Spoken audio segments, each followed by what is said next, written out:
जिन लोगों को ये लग रहा है कि अब उनकी कम्युनिटीज़ को फ़ायदा मिलेगा क्योंकि वर्गीकरण हो जाएगा, क्लासिफिकेशन हो जाएगा, लेकिन उससे भी भला नहीं होगा, फ़ायदा नहीं होगा, कैसे नहीं होगा, प्रोफेसर आप बताइए। साथी ये देखिए कि जैसे किसी भी संस्थान में जो जॉब निकलती है, नौकरियां जो निकलती है, उसका एक रोस्टर बनता है, एक सीरियल नंबर होता है कि भाई मान लीजिए कोई कॉलेज खुला, उसमें कहा गया कि भाई 200 सीटें होंगी, मान लीजिए 200 सीटें होंगी, तो गवर्नमेंट का रूल है कि उन सीटों को क्रमबद्ध किया जाए, 1 2 3 4 ऐसे नंबरिंग होती है, तो वो 200 तक जाएगी, जिसे हम लोग 200 पॉइंट रोस्टर कहते हैं।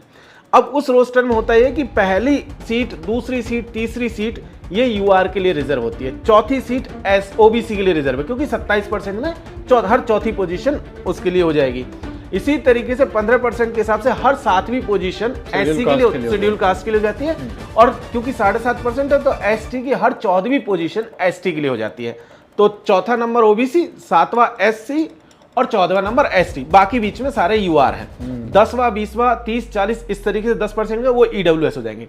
लेकिन मान लीजिए अगर एससी रिजर्वेशन को 3 टुकड़ों में बांट दे 5-5-5% के हिसाब से, तो जो पहला एससी आएगा, क्योंकि 15% में 7वां नंबर था, अब वो पहला एससी अगर वो डिवाइड होता है, पहला एससी चला जाएगा आपका लगभग 15वें-16वें नंबर पर, और एसटी 33वें नंबर पर चला जाएगा। तो उससे क्या होगा कि आपकी पोजीशन जो 7.5% और 15% को फुलफिल करने की बात करें, वो फुलफिल ही नहीं होगा, नंबर ही नहीं आएगा, नंबर ही नहीं आएगा।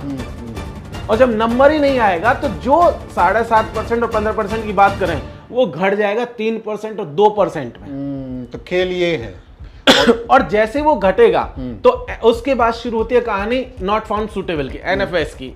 तो सारी सीटें एनएफएस में जैसे ही कन्वर्ट होगी, जब नॉट फाउंड सुटेबल लगेगा तो वहां वो सीट अगले टेन्योर में जो है यूआर में कन्वर्ट कर, जनरल कैटेगरी में वो सीटें कन्वर्ट हो जाएंगी और वो उनको चली जाएंगी। Exactly. तो आपकी जो फेलो कम्युनिटी मेंबर्स थे उनका भी आरक्षण गया और आपका भी गया और वो चला गया। मतलब जो दो बंदर लड़ते हैं आपस में, जैसे रोटी बांटते हैं, बिल्कुल वो बंदर बांट हो जाएगी, बिल्कुल बंदर बांट होगी, तीसरा कोई मौज लेगा।